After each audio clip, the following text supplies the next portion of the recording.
is a product? In the last lecture, we learned exactly what a product is, how your role fits in with the overall business, and the core concepts that apply to most product management roles. In this lecture, we're going to learn what a product is and look at some examples of popular products that you may know of. A product is anything that we use to perform a function. It could be a cup, a keyboard, a computer, or even the web browser that you might be watching this lecture on. As a product manager, your role is to make your product a success. In most cases, you won't be responsible for the whole product, but instead a certain part of that product. A good example would be the like button on an Instagram feed.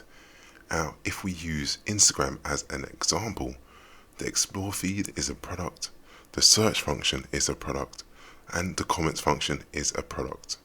Each will have a product manager that leads a team focused on making each of these products a success. This in turn will make the whole product a success. In some cases, product managers are not split up by features, instead they're split up by platform.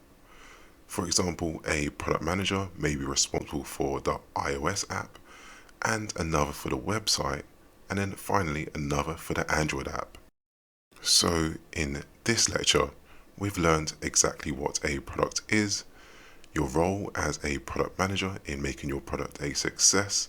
We've looked at some examples of popular products, and lastly, how product managers can be divided across a larger technology business.